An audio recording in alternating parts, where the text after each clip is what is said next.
That's David Schuster, our fashion editor. Just kidding, David. Michelle Bernard is an MSNBC political analyst, the president of Independent Women's Voice, and Joan Walsh is editor-in-chief of Salon.com. Joan, I'm dying to hear what you think about this because it's odd, and I'm not sure Cindy McCain went over the line at all, but what do you think when in basically interposing or counterposing her view of our country with what she says is Michelle Obama's feeling toward our country?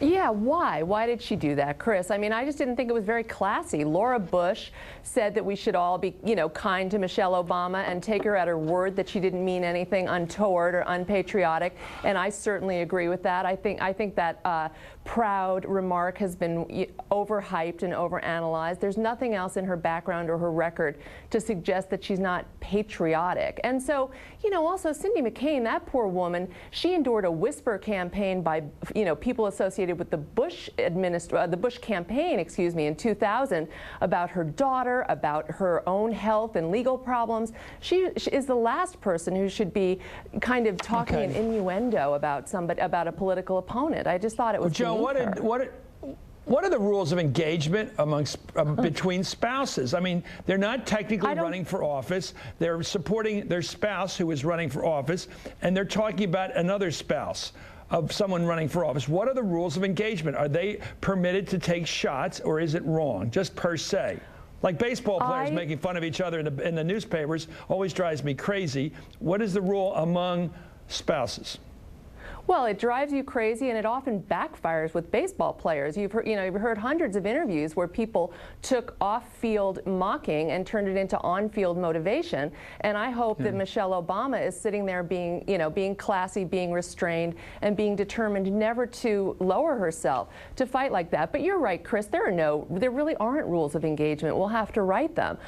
We all kind of wondered at the Bill Clinton versus Michelle Obama face-off, which never got really personal like this.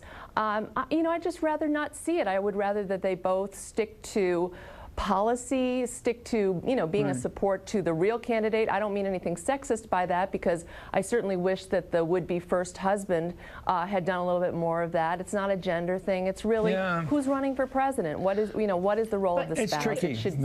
One of the things Joan mentioned in her blog on Salon.com that I agree with is when you're talking about political spouses, you don't want to look like you've got two women in a cat fight. It reinforces the stereotype that women can't get along, women can't have honest policy discussions, women can't talk about politics without the claws coming out, and that's the risk that Cindy McCain, has taken when she makes these kind of comments. And the other thing that you have to worry about from the Republican standpoint, and I think I would urge Cindy McCain to sort of stay out of it, is that we have gone from people attacking Barack Obama as this scary black man to now the scary black wife who might be in the White, occupying the White House. I've had people send me emails saying she's no better than a Black Panther, she doesn't belong in the White House. And those are the kind of people that you don't want to deal with. Let's be nuanced then.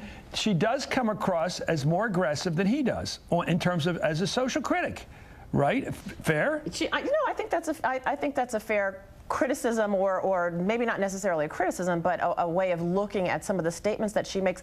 She is a very different type of... When you say, this is the first time I've been proud of my country, there are a number of ways to say that you didn't mean that, but there's only one way to acknowledge it. Yes, I said that. And she did say that. And she did say it. She said, for the first time, I am really proud of my country, which is a little bit different than for the first time I'm proud of my country.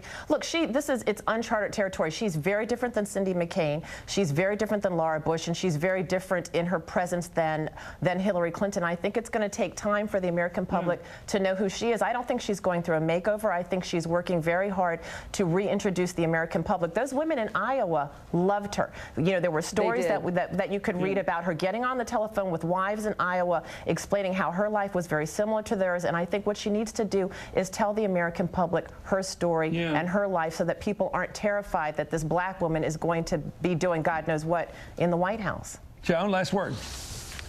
Yeah, we're in a new era here. We don't know the rules of engagement, because it seems to me in the old days of politics, I was told never criticize a politician's spouse or family, because it always comes back to bite you. But when you have one spouse going after another spouse, I wonder whether that's fair game or not.